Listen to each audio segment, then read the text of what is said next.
Atualmente, existem pessoas que estão com a vida parada. Em alguns casos, começaram algo com Deus, mas travaram no meio do caminho.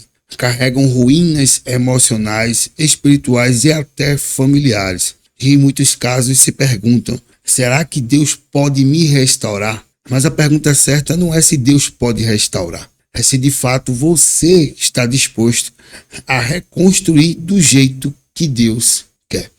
É justamente sobre isso que nós vamos refletir hoje, sobre 3 passagens que para mim foi muito interessante e eu gostaria de compartilhar com você, que está lá no livro de Esdras. E eu separei aqui 3 pontos importantes para que a gente possa refletir e entender como é que podemos reconstruir a nossa jornada, a nossa vida, e quais são os desafios que vamos enfrentar quando começarmos a reconstruir a nossa vida, quando decidirmos de fato reconstruir a nossa vida com Deus, a ter uma jornada cristã real, verdadeira. O primeiro ponto é: quando Deus quer, Ele usa até o inimigo. Eu vou refletir no livro de Esdras, capítulo 1, do verso 1 ao 3, para você entender o porquê, quando Deus quer, até o inimigo Ele pode utilizar.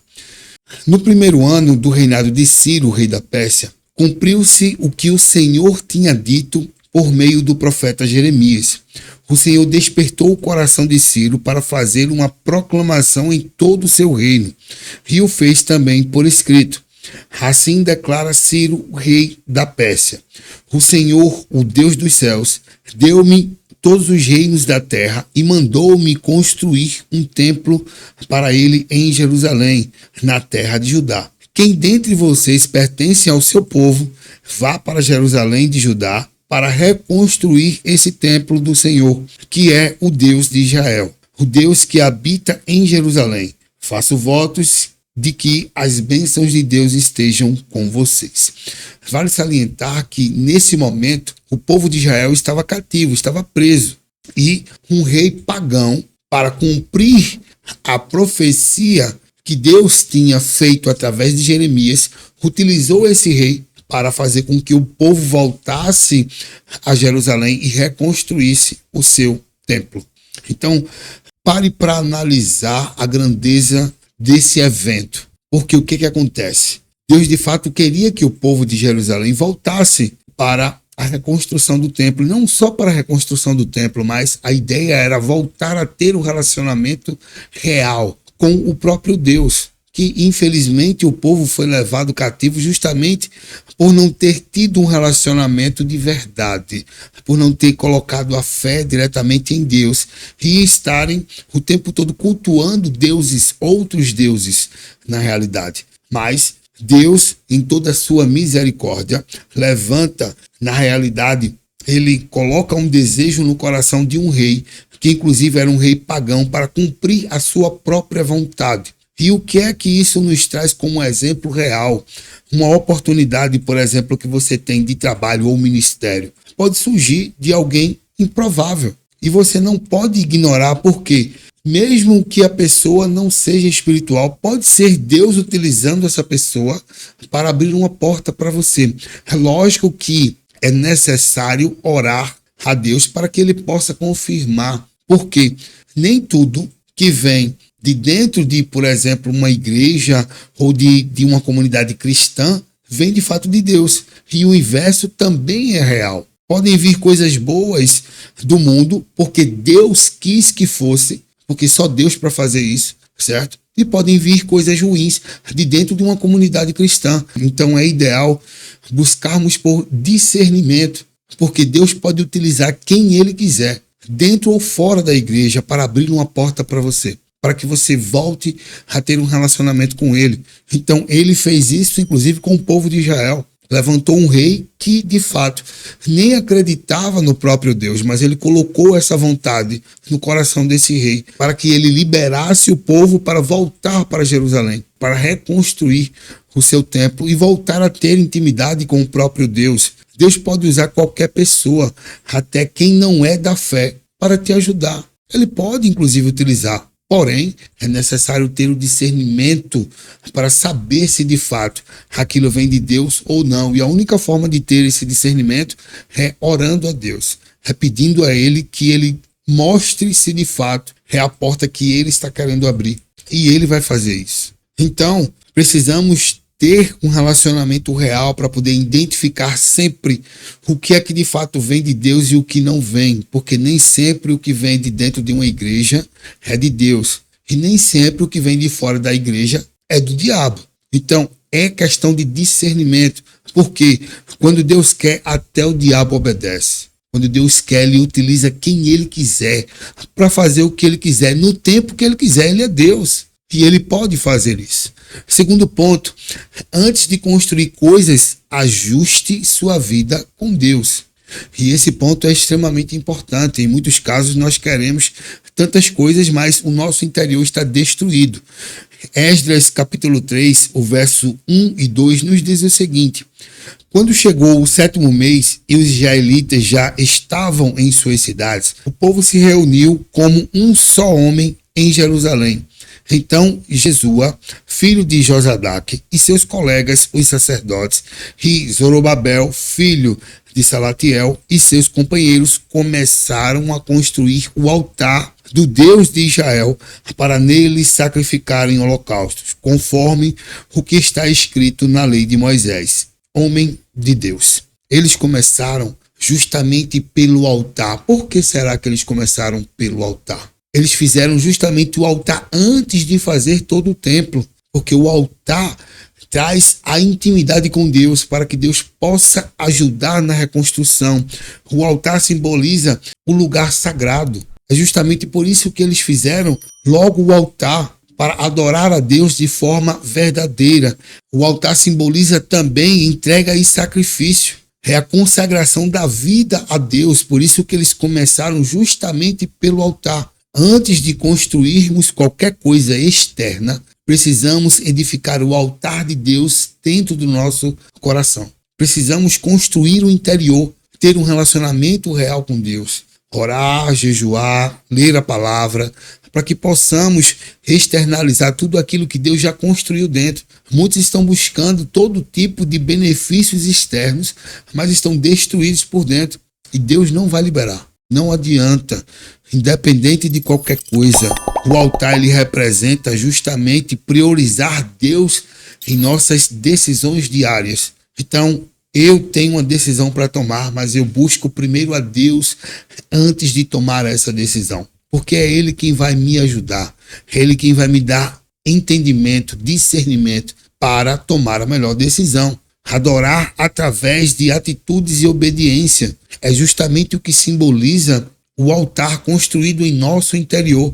Precisamos, antes de qualquer pensamento, de qualquer construção de coisas, construir dentro. Porque o processo de Deus é de dentro para fora. Quando nós transformamos a nossa mentalidade, quando nós transformamos as nossas atitudes, tudo isso vai transformar nosso caráter. E vamos começar a apresentar para as outras pessoas o caráter de Deus. E é justamente isso que Ele quer. É a transformação interior que vai mostrar para as pessoas que não é o objetivo mostrar absolutamente nada para ninguém, mas é impossível se converter, se transformar e as pessoas não perceberem que você está mudado. Então a transformação da mentalidade, do coração, do interior, do comportamento, dos hábitos do nosso dia a dia vai mostrar para as pessoas que somos uma nova criatura.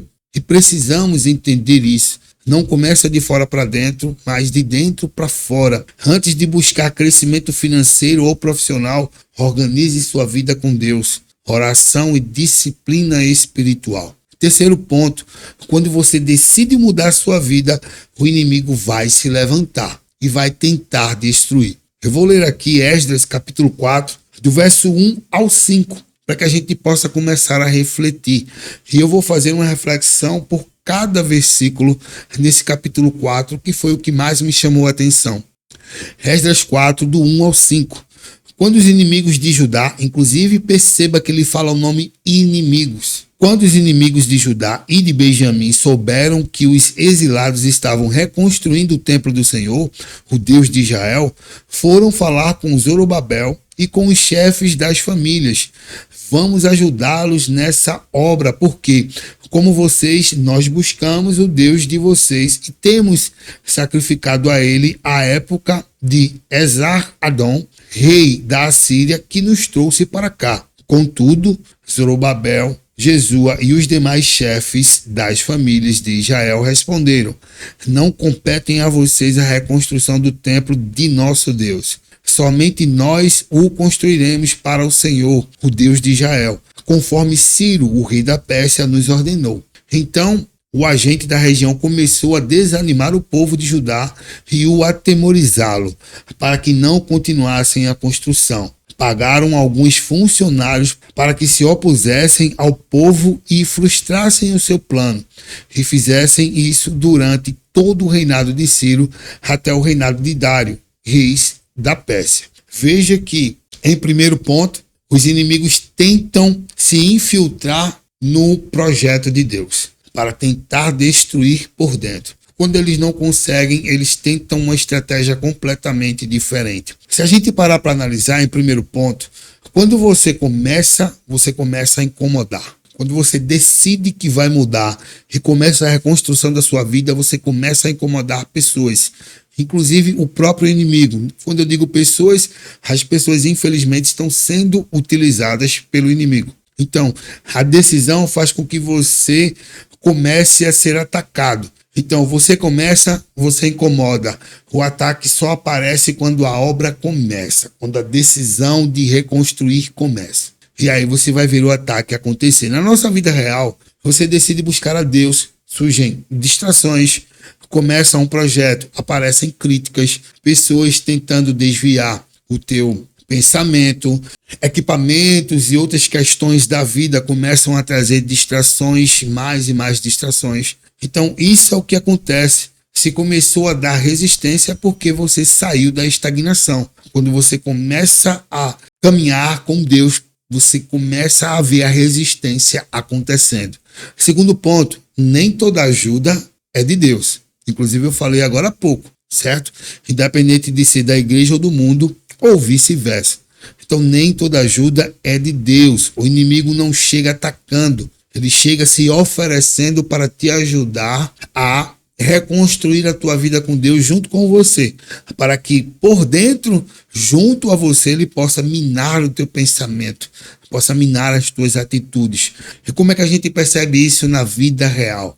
Pessoas que querem andar com você, mas te afastam do propósito de Deus. Aqueles conselhos que parecem bom, mas enfraquecem os teus princípios, começa a enfraquecer inclusive a tua vontade de continuar crescendo no reino de Deus. Então é importante tomar muito cuidado com relação a isso, certo? Cuidado com quem quer participar da sua vida sem ter o mesmo compromisso espiritual. Pessoas que não têm o mesmo propósito que você, querendo fazer parte da reconstrução da sua vida junto com Deus. Essa pessoa não tem o mesmo propósito, essa pessoa não tem o mesmo pensamento, e isso é em qualquer área. Dentro e fora da igreja existem pessoas que podem tentar minar o teu pensamento, que podem tentar minar o teu compromisso, o teu relacionamento com Deus. Então independe, é discernimento, é orar sem cessar, para que possamos ter o discernimento necessário para entender quem de fato está no mesmo propósito que eu, que quer crescer junto. Tem que tomar muito cuidado. Terceiro ponto, o discernimento protege o seu propósito,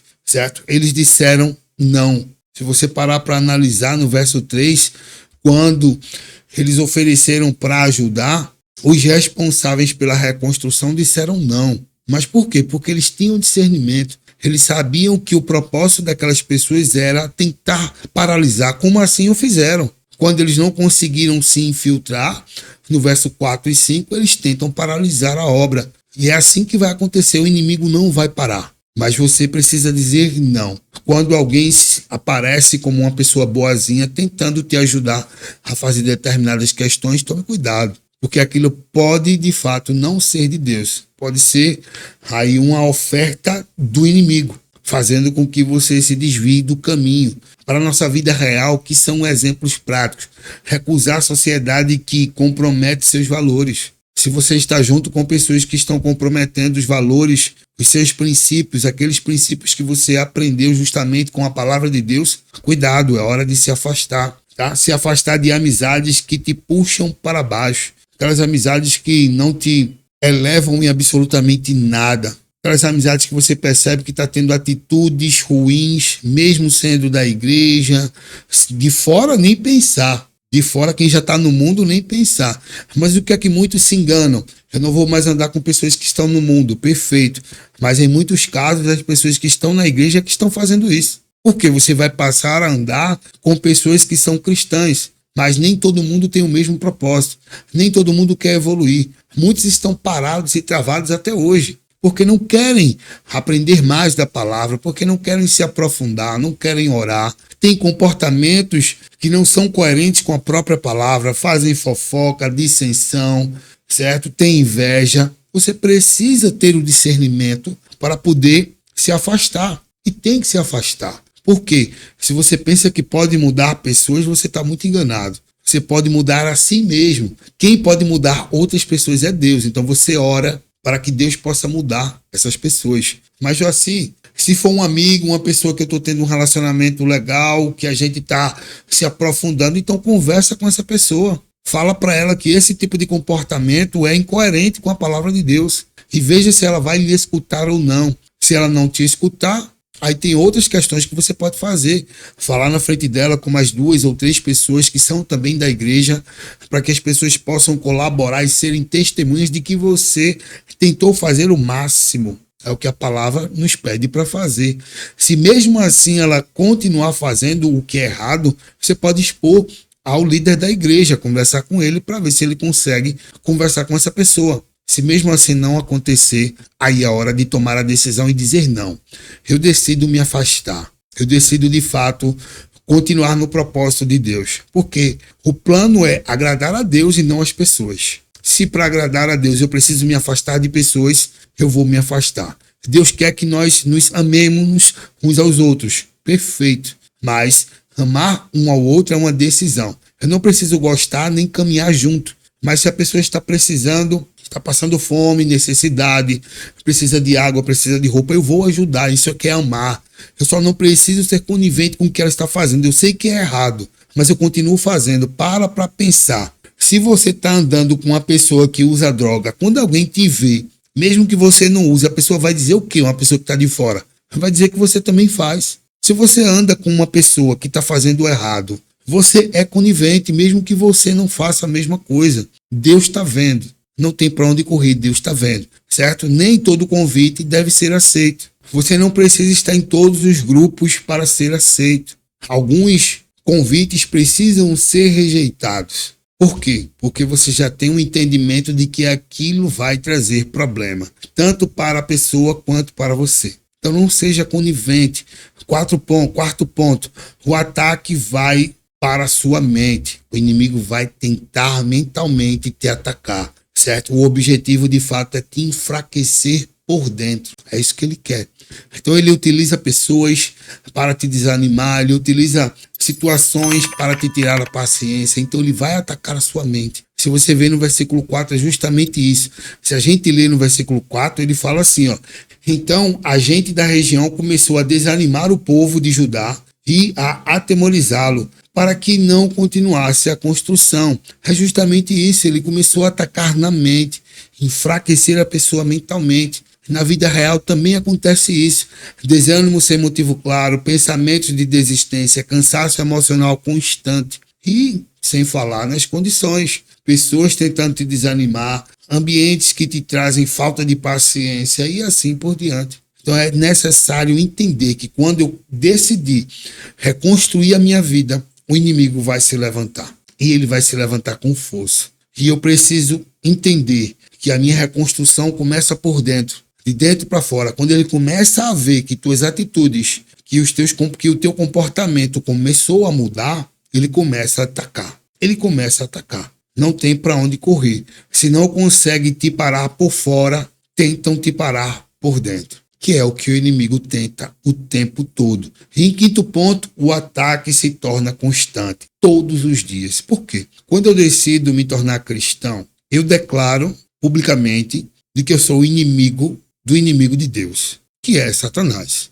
Está repreendido. Então, o que é que acontece? Automaticamente, eu me torno inimigo dele e ele vai simplesmente me atacar. É uma guerra espiritual, é um processo de fato que acontece, queira você acreditar ou não. Mas quando eu decido mudar a minha vida, automaticamente eu começo a ter comportamentos diferentes, pensamentos diferentes, atitudes diferentes. E ele está presenciando isso. Então ele vai atacar constantemente, todos os dias, sempre que puder, basicamente o tempo todo. Então tem que tomar cuidado. A oposição vira a estratégia contínua do inimigo. Ele vai tentar de várias formas, na vida real, problemas repetitivos, portas que fecham em frequência, pressão constante, problemas que vêm um atrás do outro e você fica, meu Deus do céu, eu sou cristão, só estou tendo problemas. É normal. Se você é um cristão que de fato decidiu se transformar e não tem nenhum tipo de problema, tem alguma coisa errada no processo. Por quê? O inimigo vai tentar todos os dias e não interessa a nomenclatura que você tenha no reino cristão. Eu sou pastor, eu sou bispo, eu sou presbítero, eu sou o que for, vai ser atacado. Vai ser atacado e é todos os dias, a todo momento. E é se fortalecer. São problemas que chegam um atrás do outro. A questão não é se você vai ser atacado ou não, é quando você vai ser atacado. E como é que você vai se comportar quando for atacado. Quando você se deparar de frente do Mar Vermelho e vier um exército atrás de você, o que é que você vai fazer? O que foi que Moisés fez? Ele clamou a Deus. E Deus ainda falou para ele, por que você está clamando a mim? Peça ao povo que marche. Marche que eu vou abrir o mar. E foi o que aconteceu. É discernimento o tempo todo, não é fácil. A vida do cristão, de fato, não é fácil. E não é para ser fácil mesmo, porque a de Jesus que veio como exemplo não foi, porque aqui a nossa vai ser, certo? Agora, com Deus, tudo é possível. E com Cristo, somos mais que vencedores. Tá? Se você não for constante, o desgaste te faz parar. Quem está reconstruindo precisa de discernimento, porque o ataque começa sutil, cresce emocionalmente e se torna constante. O tempo todo o inimigo vai tentar emocionalmente, fisicamente. Ele está ali para fazer isso. Infelizmente, ele é um derrotado. Até com ele a gente consegue aprender. Porque mesmo sendo um derrotado, ele não desiste. E porque nós que somos filhos de Deus, que somos mais que vencedores em Cristo Jesus, vamos desistir. Temos que perseverar. Essa é a realidade. Momentos ruins virão, mas o próprio Jesus falou, tem de bom ânimo. Eu venci o mundo, certo? Vamos passar por tribulações. Isso é fato. Não é se, mas quando e como vamos nos comportar. Então, precisamos entender que, independente de qualquer coisa, quando Deus quiser e for da vontade dele, ele vai utilizar qualquer pessoa. Sejam pessoas que são cristãs ou não. Ele vai utilizar para que seja cumprido o objetivo dele, na sua e na minha vida.